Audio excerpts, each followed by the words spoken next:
Retarded. Oh shit! What's up, people? Oh no! But we're here. It's Popcorn and Pints. Stephen King's The Shining, the miniseries. We watched it. We watched it. We watched it. And we're about to review it. Yep. Where's James? Right here. Shut up. Oh shit! What's good, gents? Colored guys today. I'm excited to talk about Sweetback's badass winter vacation. So, I forgot Melvin Van Peebles was in this movie. And that was just lovely. It's Mario Van Peebles' dad. And one of the forefronts of the black exploitation movement in the 70s. In this movie. In The Shining. This. I'm just gonna get right out and say it. This wasn't good. Oh, you want to give ratings? This wasn't good at all. Yeah, let's hop in the ratings really quick. James, what you got for us? Dude, I like the details in the stuff in it, but the acting was so bad. But so I'm giving it a 7 still. Oh wow. I had fun. How about you, gamer? Fucking 3. Mick? I don't think it's a 3 personally, but I give it a 6. I'll give it a 3.5. This shit was long, boring. The acting sucked. I couldn't stand that little kid and his buck teeth. He couldn't close his fucking mouth, and he's throughout the whole. First of all, movie. leave Eli Manning alone. Well, shit. He should have did so. He should have just stuck the football instead of this shit. But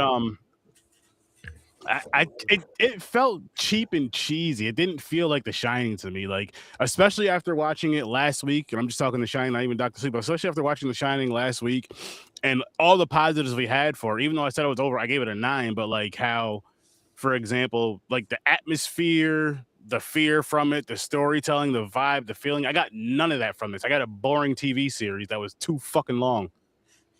Yeah, it doesn't help that we watched it the whole 4.5 hour thing. Yeah, because like at least you had when this first came out, which I remember watching it when it first came out. And again, I would watching it again now. I remember in it was 1997 when it came out. Yeah. I watched all 3 episodes because it was only like the same week. I forget what days it was, but it was like in the spring, I believe. But did they do it how probably similar to the It miniseries as far as showing it? Yeah. There's multiple days. Most of his were like that, like The Stands, Desperation. One that came out that we're doing next month that came out a year after this and started the other half of the brotherly duo from Wings, that Tim Daly, which I think is a better movie than this. But the thing I like about this movie is it is 100% Stephen King's vision of The Shining. And when you watch this, and I do say if you love the original Shining, you should watch this because it will give you an appreciation for what Kubrick was trying to do. But it also, I think, gives you an appreciation of why Stephen King didn't love Kubrick's version. Mm-hmm. You know, there are a lot of elements in this that are in the book as well. I forgot. I thought the Hedge Maze was in. I haven't read the book since like the 90s, so cut me some slack. But I knew that topiary was in the book, but I thought the Hedge Maze was too. But I knew the topiary attacked at some point. Mm-hmm. Yeah. So it was cool that they added it, but that's neither here nor there. That's not really towards the point. My point with this is like there's so many elements to this that Kubrick, for good reason and in a great adaptation of the book, removed certain elements and made the movie a truly scary movie. This is not a scary movie. Mm-mm. No. This is this isn't even a great representation of the book. Because the book, it startles, you have your imagination. This does play it more like, how do you say it? Maybe more like Sex with a Condom on? Yeah, that's probably not even actually no, not even that. Not even that, because that still feels good. This didn't even feel good. Dry sound. It's like getting a handy with a condom on. That's how wholesome this is. This is like 2 kids after, like a church group, two teenagers after a church group, and like one touches the other one's the outside of their pants. It's like, all right, this is kind of, it's a dry humping orgy. It's a not even a dry hump. It's not even a dry hump. Let's be real. No. What this is like you got. This is like just walking past a girl that you just kind of brush up against her, and that's it. Yep. With consent. We're not MAGA over here. This is your teacher telling you to go up to the blackboard and solve the problem, and you have a hard on. Yep. Been there. It's uncomfortable. That's really what it comes down to. I wouldn't even say uncomfortable though, but like I get what you're saying. It gets to an uncomfortable. Well, it is uncomfortable with how long it is. This did not, and like, listen, King wrote it. He wrote the teleplay for this, and he produced it. Like, this was his vision. He got Mick Garris, who's directed some other stuff. He directed The Stand and other things. So, like, I'm glad they got Mick Garris. Mick Garris did make it look cool, but like for this one, it bugs me because the original, regardless of whether he agrees, does hit the same themes. Mm-hmm. And I do understand why he's upset, because this was an incredibly personal book when he wrote it, because of his alcoholism and him being a father, and all of the themes that are in this movie that were not in the first one definitely show that. So I see why he wanted to make this. It's almost like somebody took your book, adapted it in a really cool way that everybody loves, but they forgot the things that were so personal to you writing it. And they did add this. He was a good father. He wasn't a piece of shit like Jack Torrance in the 1980 version, which we discussed. He is. He hated his family from get-go. Oh, shit, yeah, and that was the point. And I think that made it more realistic, whereas here, him fighting would have been good if there were more interactions. We had 4.5 hours, and we didn't get to the interactions until like the third episode. Yep. So like, you're kind of like, how many times can you watch swing when somebody walks out of the frame before you're like, all right, we get it, something's here. Like, I don't know, like this movie just added too much and it didn't need it. Yeah, the best thing about this movie is that it was shot at the well, they call it the Stanley now, but the Stanley, and I got to go there, so that was dope. But other than that, everything else about this movie for the most part I didn't like. So this is the real hotel. Yes, this is the real hotel, and then the good movie, The Shining. Yeah. That one was shot, I believe it was like on set somewhere in England. Mm-hmm. I guess because it was a lot cheaper. I don't know. I looked it up. It's in Colorado as well. The Overlook is only from The Shining. The Stanley is the one that he stayed at with room 217. Yes, that's what I mean. Yeah. Where Stephen King Kubrick stayed picked at, this one picked the other one.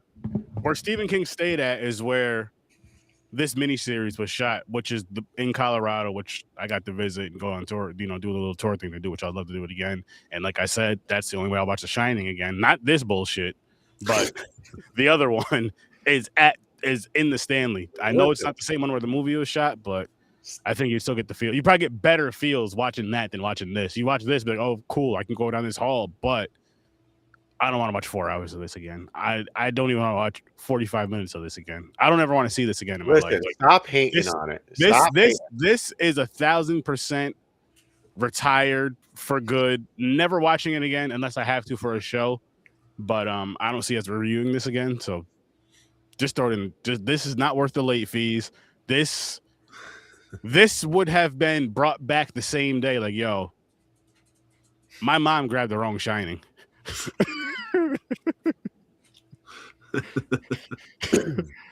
I think people were excited for this because of the rivalry for so long, and they were like, well, this is by King, let's see what he can do. But the problem with King is he's a great writer.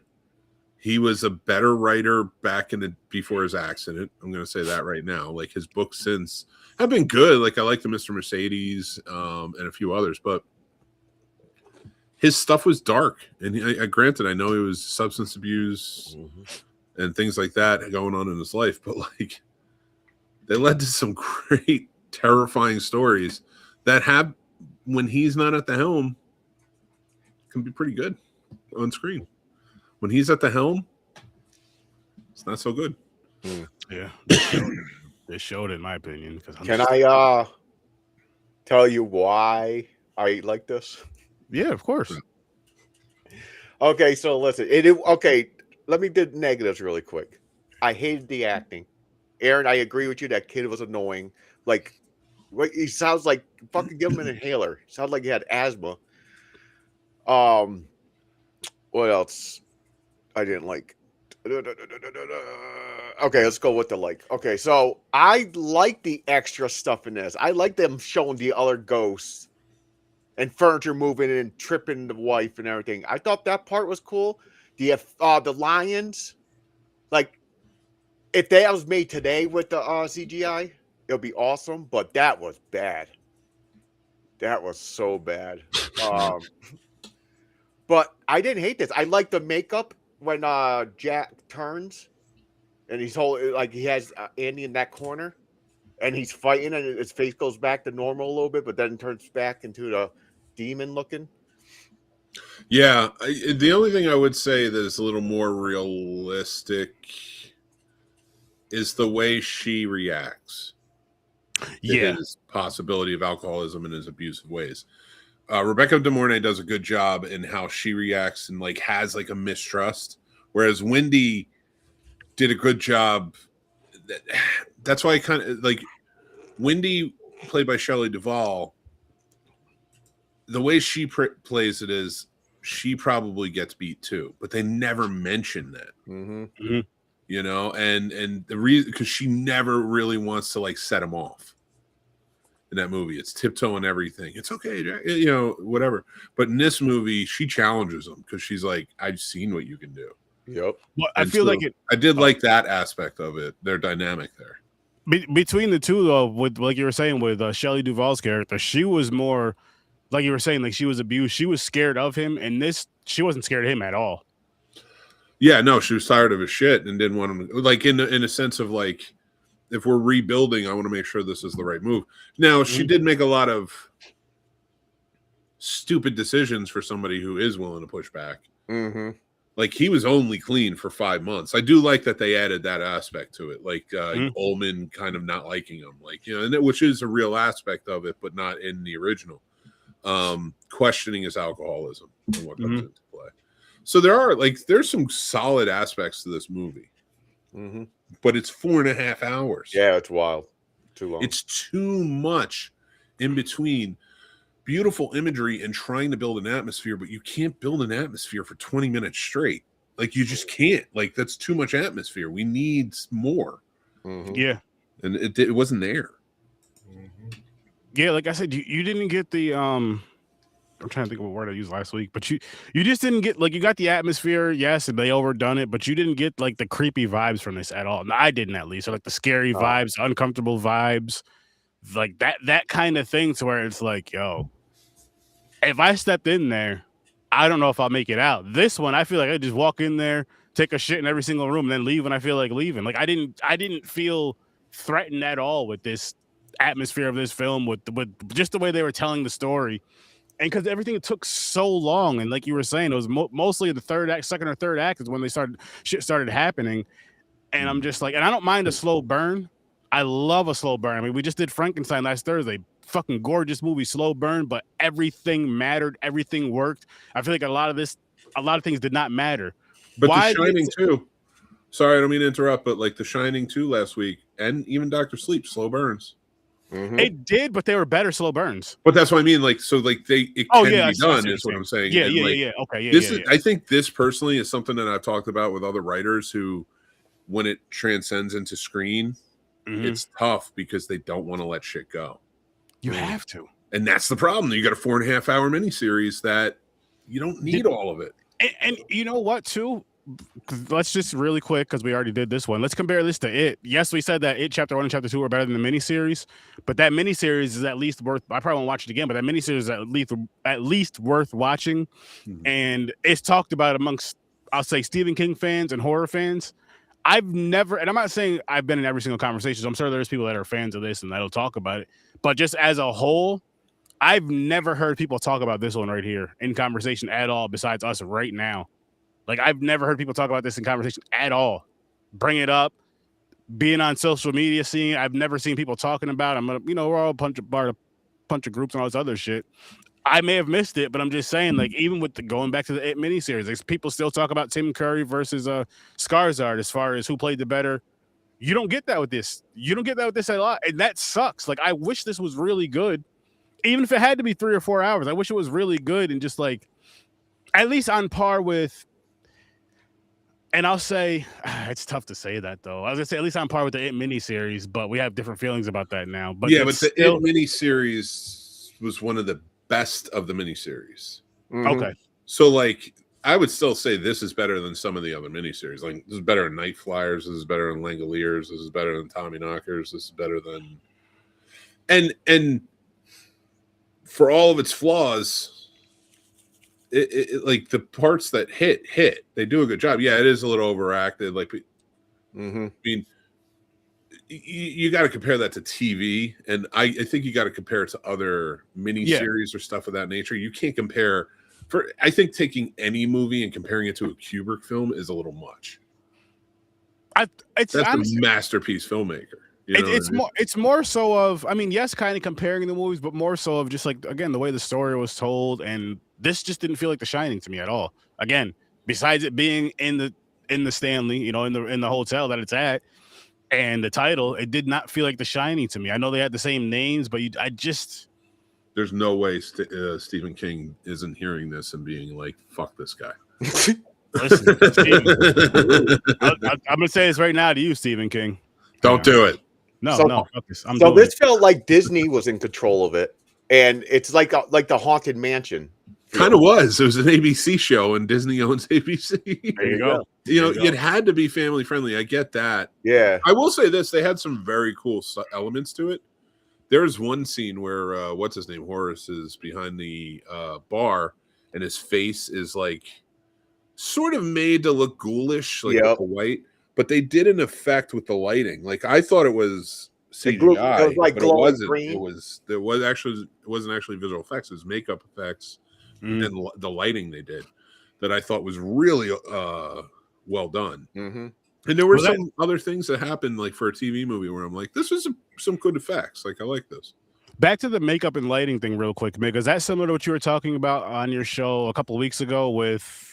I forgot what movie it was, but we're like, I think the lady like transformed into a witch. It was like red and blue lighting, like one with the one lighting on, you see in her face without like that makeup that they used a different makeup effect. So she looked normal under one filter, and then when you switched it from a red filter to a blue filter, and when you switch it instantaneously, like there was a point where she goes like this, and then comes back up, and it's like changed, and it's all on camera. It's a really good effect. It's from The Octopus from 1935, and she's like a witch, and she just looks like a regular old woman, and then she starts laughing and like kind of kicks back, and that's what she kicks back, and then when she comes back down, her face is witch, like very much disfigured and such, and it was literally just makeup effects hidden on top of other makeup, and that could be seen by 2 different filters. Would that be something similar with this, or not really, or you don't know? No, this is just, I don't know exactly how to pull it off, but I would say it's just more the makeup. I mean, you can do some wonders with makeup for sure. I mean, look at we were talking about Frankenstein, which we just watched. Look, what they did with his makeup, I thought was fantastic. Where so like you can really make something almost look like it's like a visual effects. Yeah. But it's not. It's like the makeup effects, and I always appreciate practical on set like that. It was just a very cool lighting effect. What I think they did was they had the light sort of bouncing up to the face from below. Coming up from below because he was very well backlit. Now I don't know 100%, but I'd have to look into it a little bit more, and I don't know if I want to get to that scene again. But like the way they play it, just the way he was sort of lit, it was really well haloed in a way. And then like it wasn't just that the white makeup pops, it's that it shines, and that's what I really dug about it. So it really is just how you place the lighting and stuff. Smart people and what they know how to do, man. It's insane. Anyway, what's the twins in this movie? I don't remember seeing. No. I don't think twins are in this movie. I don't know if Grady had twins. Yeah, she did. Yeah, he did. I'm trying to think though. Yeah. Stephen King, listen. Stick to writing the books. Hey, The miniseries, the movies, and all that shit. Just give them what your input, but let them do what they got to do. No, they weren't in the book. okay. So what were they in? This was bad. This was bad, Stephen King, and I'm No, a fan. they weren't twins. That's what it was. that They were bad. his kids. They were just kids. No, So they this weren't was bad. the same age. This was boring, Stephen King. This was very boring, Stephen King. I'm disappointed in this movie. Disappointed in this miniseries. I know you could do better, but again, just stick to writing the books. Just stick to writing the books. Give them your input, but don't take over. Because don't write the screenplay. None of that.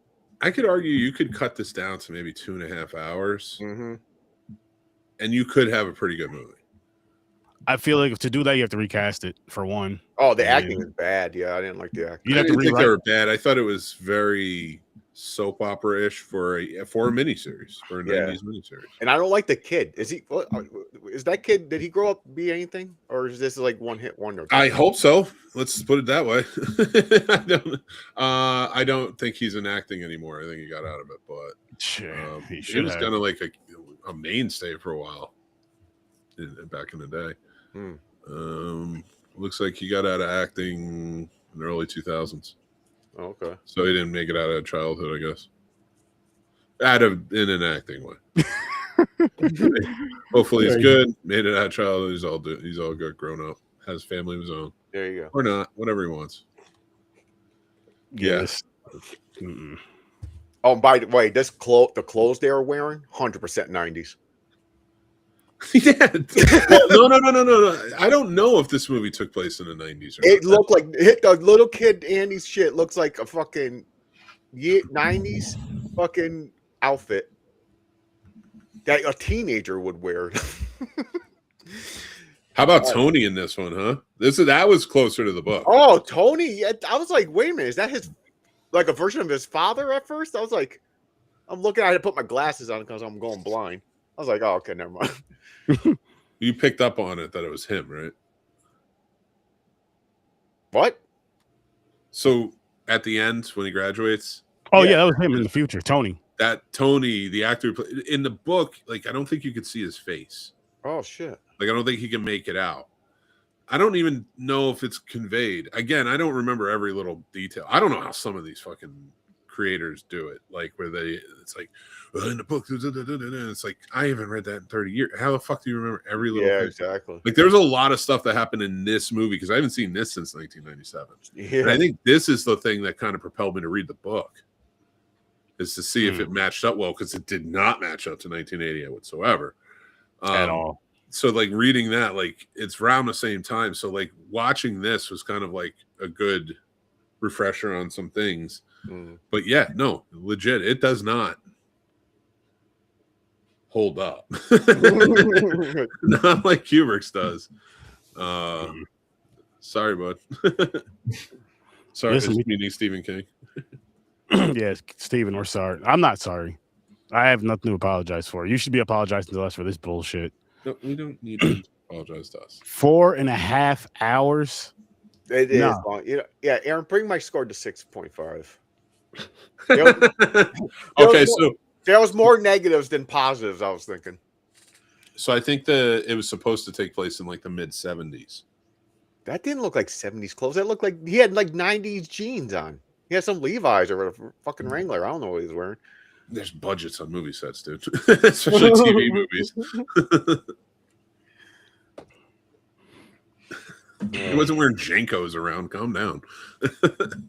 And they had Halloran live in this one. Huh? He survived in this. Who? Halloran. Howler. He survives in the book too. Oh, okay. But Jack Nicholson, when he dies, just getting his arm cut off or whatever the fuck happened to him. Yes, they changed it. Yeah. I said that last week when we were talking about it. Oh yeah. I don't remember. I wasn't mad with the switch either way because I read the book once, or listened to the book once. I don't really remember it too well, but one of those things that if I start listening to it again, I'll probably come right back. But I don't mind that they, as far as what they did with The Shining, with this one and that one, with Halloran surviving and Halloran dying, it wasn't that big of a deal. I feel like it fit. I guess it worked for both movies. The way that they did it worked for both movies. The way that they told the stories and the way that they kind of ended and all that. The connection with Danny, because you know how he dies, and Danny, like in the first one, the good one, the one that's worth watching, even though I haven't retired as well, but for other reasons.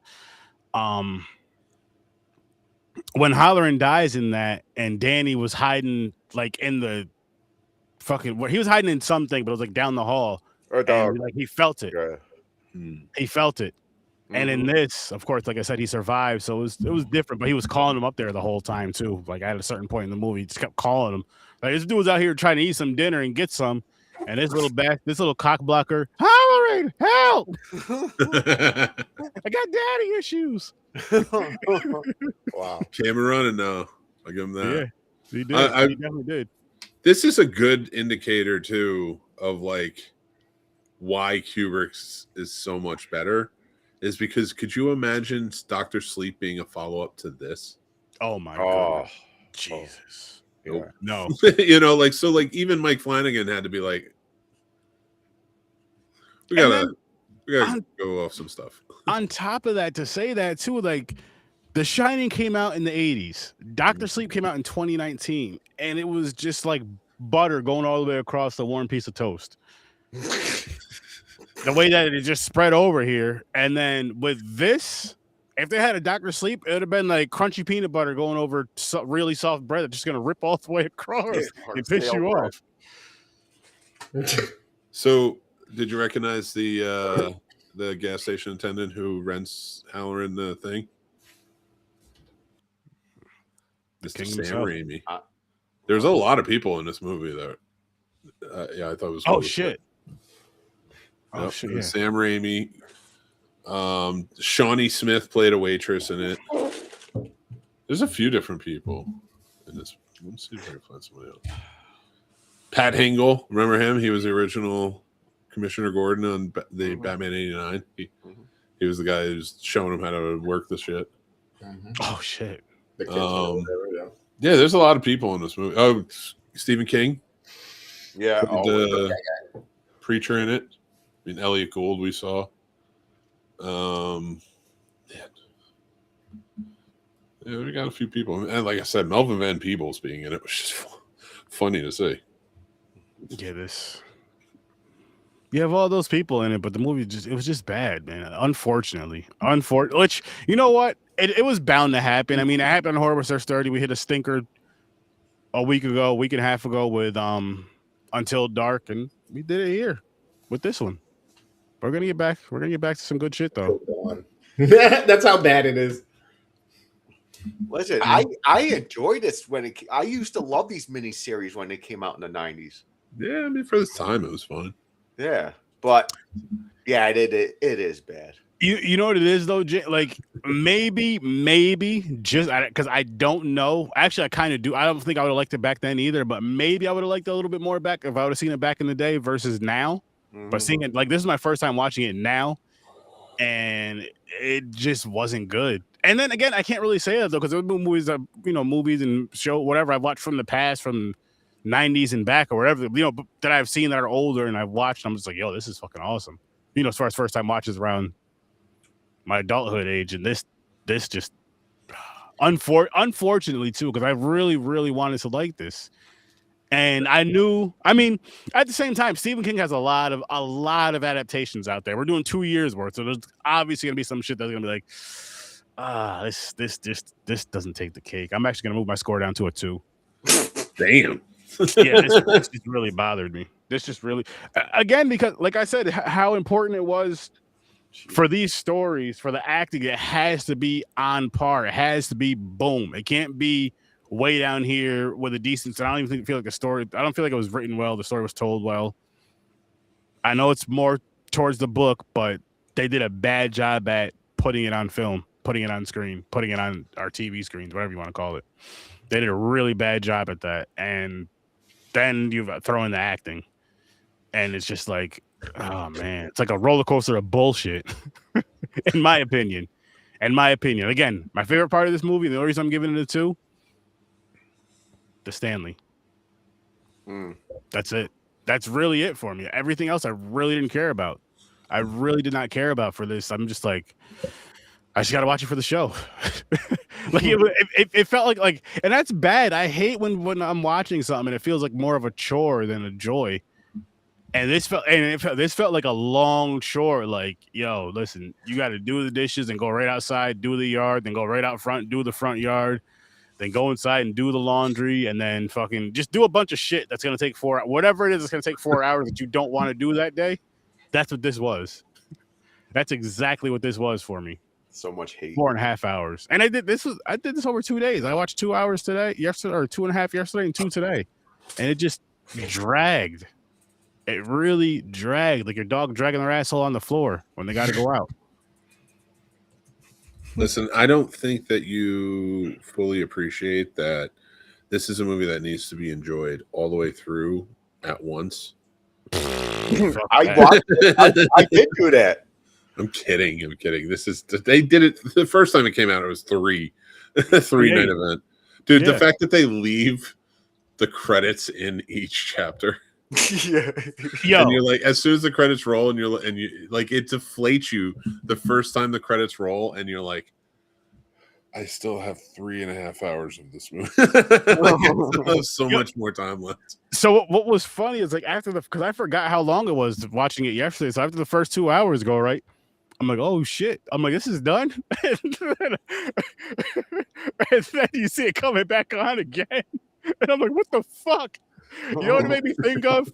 That Lamb Chop song. Yeah, this is a song that never. I'll stop there.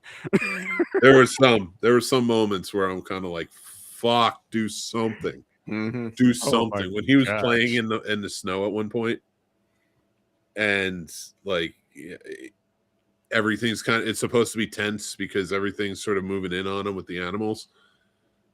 But like, it was just so fucking boring. Even her getting locked in the office, you're like, oh my God. Like, this is ridiculous. I'm glad you brought that up because I want to talk about that whole scene. First of all, I want to talk about the bad parenting, right? All this crazy, wild shit is going on this whole time in your house. All of a sudden, you're just going to let, and you guys just moved here. All of a sudden, you're just going to let your little 7-year-old, after something literally just went down that day or the day before, oh yeah, go outside and play it by yourself. Mommy's gonna be here cleaning the windows, and then she just walks away because she hears something. Like, what the fuck kind of shit is that? That's awful. And then she gets locked in the room. There's this big old glass right in the door, and you're just sitting there for 25 minutes, which I'm talking showtime, movie time, not the actual time. Jack, help me! I'm like, break the fucking window and get the fuck out of there.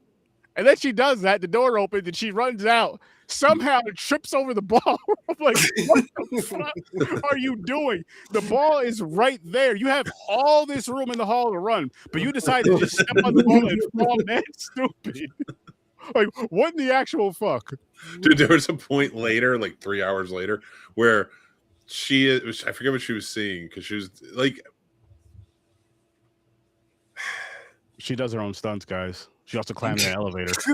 But there was one point where she's backing up, and then you see the ball on the floor, and I'm like, are they going to do this gag again? Are they going to make her? And thankfully, they didn't. Like, she picks it up, but I'm like, she was starting to get closer and closer to it, and I'm like, are they really going to make her fall on this thing again? Oh my God. Like are we serious right now? How? If it worked the first movie at that point. It's true. It's more true to the book with the mallet, the croquet mallet. There's no axe in it. So when he takes the axe to Scatman Carruthers, Dick Halloran in the Kubrick version, and he dies, that felt like this felt like more of a definitive death than even the axe did. He beat the shit out of that old man, and like left him for. He even thought he was dead. He said at one point, "He's like, Halloran's dead. I mean, what does it matter?" And I'm just like, how did an axe to the chest look like more of a wound you can walk away from than this? And he still walks away from it. Even the girl, he fucking blasted her in the stomach with the thing, took her knee out. Yep. Yo, he was beating the hell out of her with that damn mallet, and then he tried to smash her in the face, and she rolled away. I'm like, damn. Yo, He beat her like looked like he wanted to beat Jack Nicholson looked like he wanted to beat his wife and kid in the first one. Yep. Mm-hmm.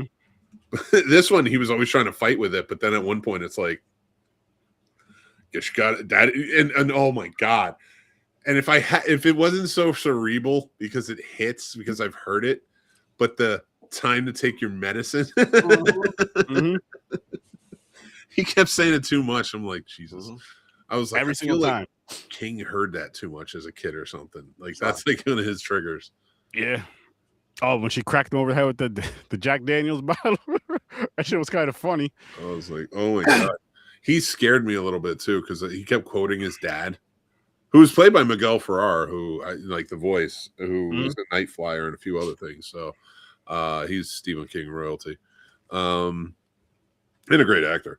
But like they kept playing up the dad thing, and he kept like quoting his dad throughout the entire thing, and I'm like, thank God I didn't turn into this. like he was just quoting his dad. My dad used to say, and I'm like, well, that doesn't make a whole lot of sense. Your dad wasn't too smart of a person. Yeah.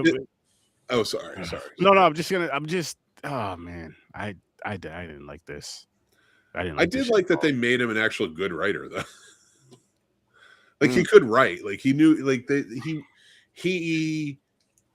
Nicholson does not carry himself like a teacher in any way, especially an English teacher who wants to write a book. He has no elegance. That's why, like, I love it because he doesn't write a book. He's not talented, so it makes sense. He's always posing. But that's not the case here. He's not supposed to feel like a poser. He's supposed to be somebody who can write. He's just too far gone with his trauma and his drinking. So, but the way he speaks, it sounds like an English teacher. Definitely not an English. Oh yeah, that's true. Yeah, you know, and his son being so into reading and things like that, like it made more sense. It was like more tangibles that in the movie that sort of made the character feel a little more grounded. So there were elements of it I did like that they added in, and there were things that were elaborated on that I liked. But you might as well just read the book. Which you'd have a way better time. Yeah, 4.5 hours. Might as well read the book. Get that or do the audiobook. Why not at this point? He's yelling at his wife, saying someone slid his tires and shit. I'm like, what the fuck are you talking about? Well, they showed that. They showed the kid. Yeah. Oh, but he thought she was in on it. Yeah. I was like, you huh? set this up. Yeah. Yo, he was beating the shit out of that kid too. Yeah. Like, dude, you got anger problems. Like, the way he was beating on that kid, it's like, yo, listen, I'm coming to that school and fucking you up. Like, yeah, I know my kid might have popped your tires, but you have no business putting your hands on him. I'll discipline my child, but me and you got to fight. Yeah. Like there's no if I don't give a shit if the principal's out. Just, you can be teaching class. It's on. It's on. We're gonna right in there, beat your ass right in front of that class, and leave. But I will say something that big, especially if this takes place in the 70s, something that big to happen makes sense why he cannot find a job anywhere. It's not because of his drinking. He fucked up. Like nobody's gonna hire you when you do that. Oh yeah, not just as a teacher, but as anything. So, and it actually it added a little more weight in the beginning too when he was like talking to Ullman, and Ullman's like, I don't want you. He just knew he was like, there's problems with drinkers, and like then you see that shit, and you're like, yeah, I wouldn't have hired him either. She was gonna.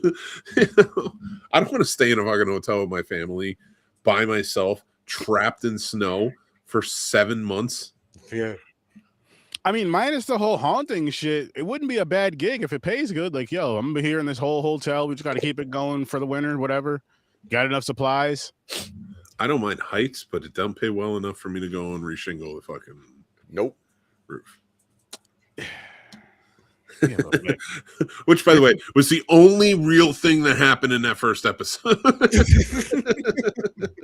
and then the bee's nest thing, the wasp. Sorry, Oh, the the wasp wasp nest. nest. I like that part. I like that scene. Yeah, I'm because just it's the like- only thing that happens in the first hour and 30 Yeah, minutes. that is true. I'm just Flashbacks like- in that. This movie I'm was like, like the first half an hour and a half was like Ghost Rider. For that though, I'm like most people, you know, when you get rid of the, you know, you kill all the bees, and you usually get rid of the. Well, no, I know some people do save it and preserve it. I'm like, I feel like they. Well, obviously the house brought the bees back, but I'm like, that's not something I'd be bringing into my kid's room. Like, nah, My kid wouldn't even know I did it. I would no, have thrown it away. exact or burned it or something. You'd have got rid of it, like not just leave it there. Hey, look how cool this thing is. Like, I mean, my kid's really into like insects and stuff, but like, that's another thing. It's like she pushed back on everything, but like not that. Like my wife would have been like, "That's not coming in. That. What are you doing, Mick? What the fuck do you think is going? What are you thinking? No, First you of all, want it? you didn't even bug bomb it right. He How did didn't. you fuck this up? It didn't. Nothing came out for like 6 hours, but all of a sudden when he goes to bed, it's like this is when they're like, "Yeah, we're gonna fuck this kid up." Mhm. You know, like what are you talking about? We're gonna get him now. We're gonna get him now. See, this movie only has parts to talk about. Yeah. Yeah. Because they have so like it's so long and so to the point to where again there's a lot of nothing going on, just arguing and stupid shit, and then the scenes that do happen we pretty much already talked about: the moving bushes, the bees, fucking him getting knocked out by the bottle, getting dragged into the pantry and locked up in there. That was cool. I Yeah. thought that was better than the original movie. What do you mean? So like her, because like remember in the original movie, she drags him in and like he wakes up just as they're going in. There's no real tension whatsoever. He's like trying to grab his way out, like whoa, windy, and then she just leaves and locks the door. This at least was like he was waking up. She was like frantically trying to get him in there as quick as possible before he woke up. The kid's trying to open the latch. Like there was fear there. Like he brings him in. And like he's like, oh, and then like grabs the kid and she's got to wrestle him away, then close the door and he's trying to bang through. Like that was a really tense moment that I thought was done better than the original movie and filmed well. Like Mick Garris is a good filmmaker and he's a good horror filmmaker, especially. This is just I really think this was an oversight issue. This was Stephen King was there for every bit of it. And I don't know that you should be. Like, let's face facts, Stephen. Like, you wrote great books that were adapted well. Mm-hmm. Think about the ones you worked on. Yes, Creepshow's awesome. Those are original stories, and George Romero was there with you. And you weren't telling George Romero shit. You were listening to George Romero. Yeah. So there's elements there where it's like we all know what Maximum Overdrive was, the one and only movie he ever directed. When he's got an oversight, there's some issues. You can like the movie. Nobody's saying you can't like the movie, but there's things I like about this movie. But he shouldn't have been the one. I see why he was so mad about Kubrick, because Kubrick made a better movie, and he doesn't like that fact. Yeah. Shit. Kubrick's movie is better than the book. I'm going to say it. I gotta read. Well, I probably won't, but I gotta re-listen to the book. I may agree with you on that. But again, this wasn't it. But Stephen King is a great writer. Yeah. But Kubrick's not a great filmmaker. Kubrick is like a level that great filmmakers try to get to. You know, so I wouldn't even put like Spielberg on that list. So, like, there's genius in what Kubrick was able to pull off with it. And this, not so much. No. Are we didn't even tell people? Oh, Chris is missing. Oh shit! I thought he was just nodding the whole time. He was nodding. There he is. No, I'm talking about White Chris, and also that. It also Pete Chris. I was like, he's quiet. I'm like, what's going on? That's because I don't shut the fuck up. Yeah, that's true. You don't. I will now. Oh my god. So you want to take it away a little bit, gamer? He's like, not really. So my mama told me, never say nothing if you ain't got nothing nice to say. There you go. Yeah, but she wasn't talking about podcasting though. You don't got nothing nice to say. You go I ahead have and say something it. to say. I done said it. It pissed me off having to watch it as it kept going on longer and longer. This was absolutely a pure ego fucking driven project because simply the other one was that much better and done that much better. Sorry, bud. You tried. Let other people do what they do. You do what you do. Provide the source and let the rest of the people who come together as a team make these things awesome. Sorry, dude. Sorry, But yeah, he took his sunglasses off for that one. He's like, I gotta look you right in the eye, Steven. We need to have a conversation. our brethren isn't here. He abandoned us tonight. Mm-hmm. He made another friend. Yeah. He didn't complete the King-tastic voyage. Nope. Fail. But we're not gonna tell him till the end. Yeah, I gave 3 points because it's a movie. A camera was used. There was some decent lighting effects and angles, but the sound was not as good as the Kubrick movie. The acting was not as good as the Kubrick movie. The budget clearly was not as good as the Kubrick movie, yet it was way longer, which means you just wasted resources even more than you fucking thought you was probably going to do anyway with less. Mm-hmm. Yes. Which again, we're gonna revise this wheel, but oh yeah, I got to send you that list. The crew. Oh my god. It's all ego. I think how do you anyway? No, keep going, man, because it's like, yo, you fucked your own fucking thing, bro. Yeah. Like you fucked your own project. That's like the Sistine Chapel is done, and Michelangelo came back and said, nah. Now it's done. Why do you think he didn't direct it? He was like, this would be Mick's problem. But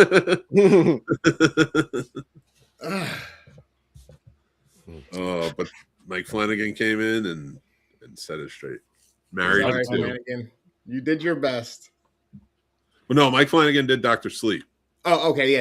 So he married. He did his thing. Yeah, Mike Flanagan's awesome. He's someone else I'm a fan of. Aaron, you got to watch that show on Netflix. Which one? The vampire one. Mass. Wait. Oh, Midnight Mass? Midnight Mass. Yeah. Dude. That's fucking awesome. It is the best adaptation of Salem's Lot. And I fucking love the book. And I love that all of the fucking iterations of it on screen. I love them all. Even the last one that came out that was really abridged. They really took liberties with it, and we will get there. Mm-hmm. But I still liked it as a movie. I was like, this is still a solid vampire movie that I dig. Mm-hmm. But that fucking Midnight Mass, which is literally just an adaptation of Salem's Lot, but so fucking amazing. Mm-hmm. I urge everybody to go. Any one of Mike Flanagan's shows, like Haunting of Hill House, mm-hmm. Haunting of Bly Manor. Watch. Oh my God! Watch his Edgar Allan Poe adaptation, The Fall of the House of Usher. That was awesome. Oh, probably the best Poe adaptation ever. And then but Midnight Mass is like the best thing he's done, and that's hard to say because he's done some amazing fucking things. Mm-hmm. Yeah.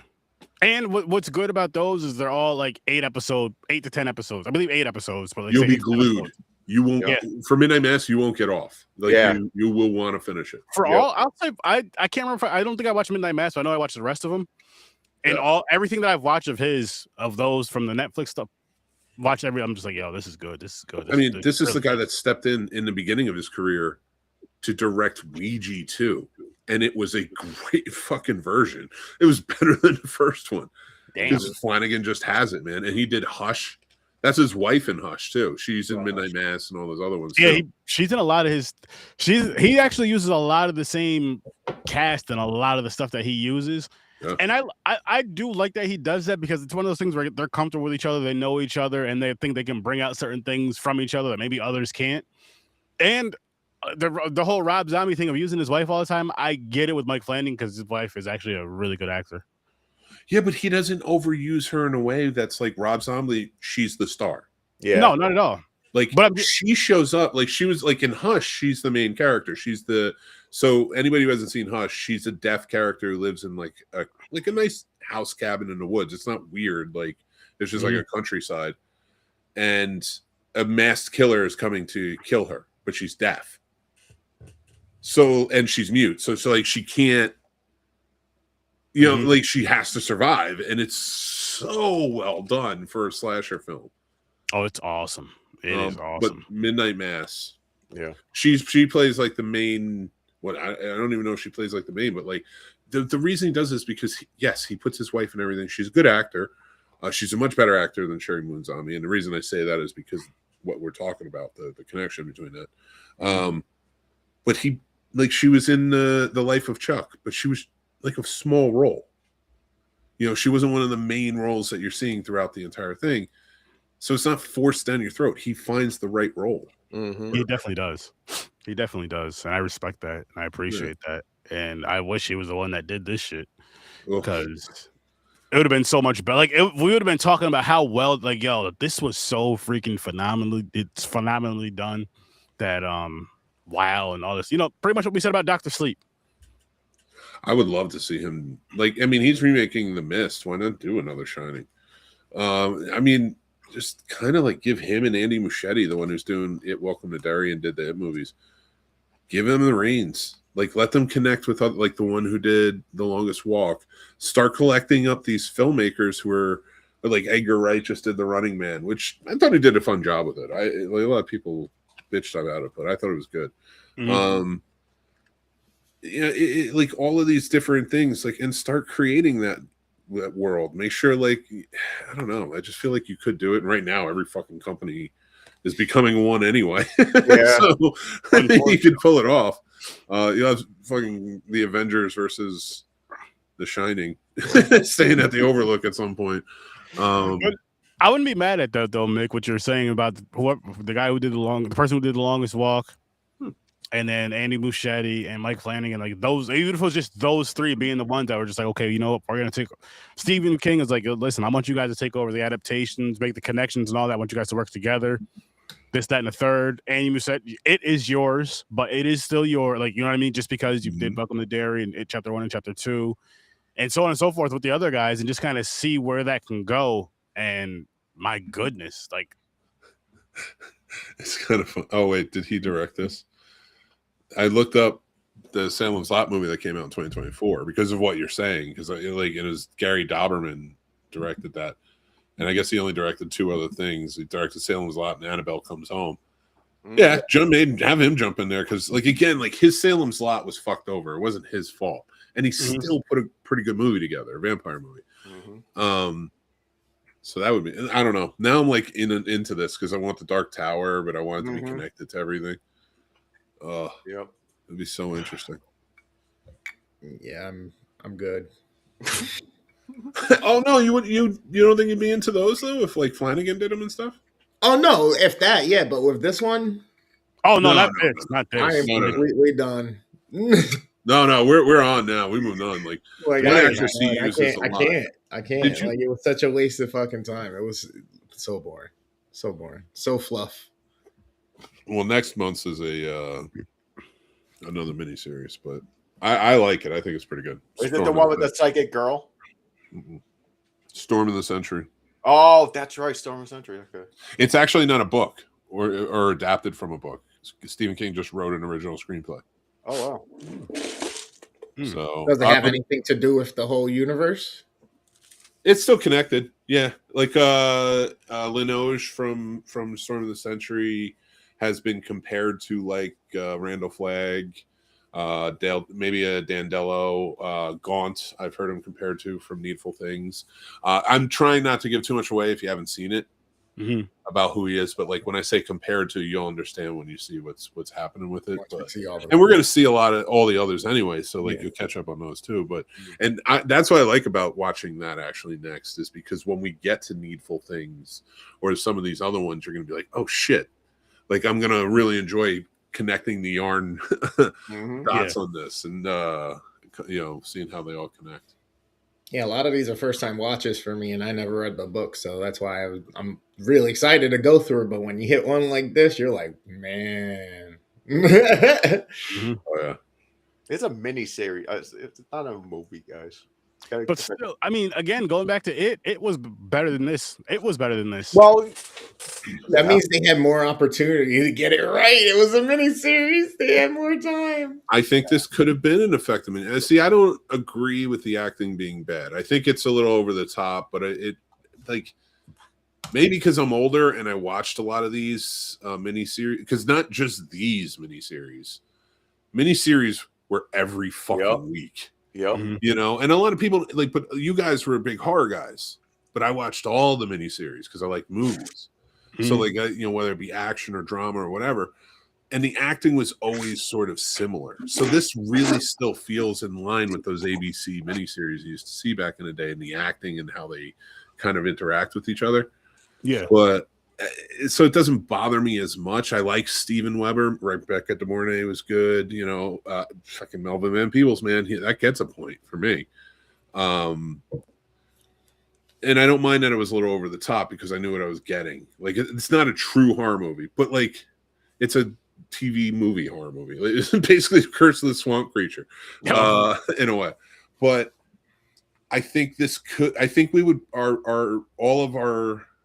I truly believe that all of our ratings would be a little bit, not much, but a little bit higher than they are if this was like a 2-night event instead of a 3. Because more would have been cut out. I feel like it would have flowed better. We would have gotten to the recognizable parts of the original movie that are all in like the third movie of this one. So you're waiting like 3.5 hours before you even get to any of it. Yep. So and that's the biggest thing. That's the biggest gripe I have, besides the fact that I just wasn't interested and it was boring. But it's like, for it to be 4 out, like I hate when movies or miniseries or whatever you want to call them do shit like that, to where it's way longer than it needs to be, and you feel like it wasn't worth it. It wasn't worth watching, sitting down, putting that time and effort into watching this, and you know what I mean? It wasn't worth sitting down to watch, honestly. It wasn't worth sitting down to watch, in my opinion. And I don't say that a lot. So again, I'm never gonna tell you not to watch something. Watch this at your own risk. I guess if you want to go down the whole Stephen King thing like we're doing, watch it, yes. But is it worth it? To me, no. Like, again, is it worth the late fees? Fuck no. It's not even worth keeping overnight. Bring that shit right back the same day you watch it. Now, if we never would have got the Kubrick, or if we never would have seen the Kubrick or even known it existed, but only thought this was the only one that existed, do you think your rating would have been different? As far as like watching it now, or first time watching it, I probably still wouldn't like it. Yeah. I don't think it would have been memorable. Yeah. Not at all. I mean, it's not going to be memorable. Or at the very least, as memorable as it is now. Like, people are aware of it. They know it's out there. They've probably, people our age have probably seen it back in the day. But that's it. But Kubrick's Shining, like, that's like a top 10 movie of all time for most people in horror section. Yeah. And I mean, I can see why when people talk about The Shining, like going to watch The Shining, this is not even thought about. There's probably a lot of people that don't even know that this shit exists. Let alone, you know what I mean? So it's like, like if someone's like, yo, let's go watch The Shining. If somebody said, yo, let's go watch The Shining, and I'm like, I agree to it, and they put this on, I'm leaving. That was the weirdest thing. It's like, I didn't realize this existed yet. Then when I was watching it, I got this weird deja vu feeling, but then I was like, why don't I remember this? And then I was learning as it kept going on why I didn't remember it if I did actually see it, because it sucked and I probably turned it off at some point. It's like, fuck this, Sonic is calling or something, or football outside. You know what I mean? Yeah. This was definitely one of those. I don't regret watching it, of course. I mean, I got it out of the way. I can say I seen it. I can be in the conversation about it, but it wouldn't be in a positive circle. So I don't even want to. You know, I'm just being honest. I'm just being honest. Like I can't act like, because there's times with movie fans that they'll say they're a fan of a movie, a franchise, or whatever, just because it's connected to that franchise that they know and love, or that director or writer they know and love. And you have to do the same thing and be honest. It'd be just like if this is like if your kid's fucking up at school. It's like, yo, listen, you need to sit down, read your book, and redo this report. You shouldn't have failed this project, Stephen King. You had all the answers right there, Stephen King. And sometimes it also shows you people, not just men, I'm showing the people out there, let them egos go. Let the ones who are good at doing what they're doing do it, Stephen King. Because with this here, you took the reins of this one, Stephen King, and you fucked it up. You really fucked it up. Like, I wonder how this story would have been told if you let the director direct. And whatever the case may be, if you didn't take the reins, you were just like, if you didn't do the screenplay or nothing, you're just like, here, listen, I want more of my book adaptation into this. That's it. That's all you had to say. And then let the people who are professionals at that do that. Because you're great at writing stories. You're phenomenal at writing stories, in my opinion. Probably one of the best authors of all time. I don't know enough. I'm not gonna sit here and say I read a lot of authors' books, but just in conversation, Stephen King from childhood to now, and I'm 40 years old now, I've been hearing about you my whole fucking life. That says something. Mm-hmm. But if you started doing a bunch of movies, I would have heard about you from my childhood to maybe teenage years. If you're putting out shit like this, don't do this ever again, Stephen King. I know this is back in 97. Do not do this shit ever again. Let the directors, the writers, all those awesome people do that. Just give them this. Listen, tell them, listen, use this source material, but make it amazing. Make it dope. Make it dope. Pull as much as you can from the book, but also make it make sense, please. Look what they did with Dr. Sleep. Again, look what they did with the original Shining. Look what they did with It Chapter 1 and Chapter 2. Wake up, Steven. I know this is from 97, but you need to wake up. Don't let this happen again. And I will be calling you out more. If we go through these movies and I find out you've been taking over some shit, I'm calling you out again. I got love for you, but you got to be called out at times, man. And this is definitely the one you got to be called out at. There's only one way I think he could have made this any worse for Sturdy. Yep. I don't want to piss off Steven. Casting Nicolas Cage as the dad. Oh. Mike Flanagan. Remake Shining. I hit the button again. All right. I'm ready for vacation. No, you don't need to cast Nicolas Cage in any type of Stephen King adaptation. He's gonna ruin it, like he ruins a lot of things. I'll say that. But what are we watching next week? It's new movies because I'm not here. Oh, we didn't pick yet then. Oh, yeah, we did. We picked Cold Storage and Good Luck. Yeah, we did. You're right. That's right. All right, I don't have the thing. Cold Storage. What was the other one? Good Luck. Have fun. Don't die. Oh yeah. All right. Yes, we're gonna be doing those two next week. Which we'll have it all scheduled by that time. But make sure you guys are here next week at 8:00. Gives time for both of those films, and then also make sure you check out Fade Theory. Make sure you check out Worst Damn Gamer. Make sure you check out the Scene Snobs, and make sure you're here for Horror with Sir Sturdy every Thursday at 8:00 as well. Scene Snobs 8:30, and just come on. Fade Theory drops stuff every Monday and Friday. Mm-hmm. Gamer's a wild card. I don't know when he's ever doing anything, honestly. That's why you gotta follow and put the notifications on so that when I'm on, you can just be like, "Oh shit, the homie's on!" Oh, wait a minute, man. The Gamer, you should make a live stream of you gardening. You should. Yeah. No, I'm being dead serious because people like that shit, and listen.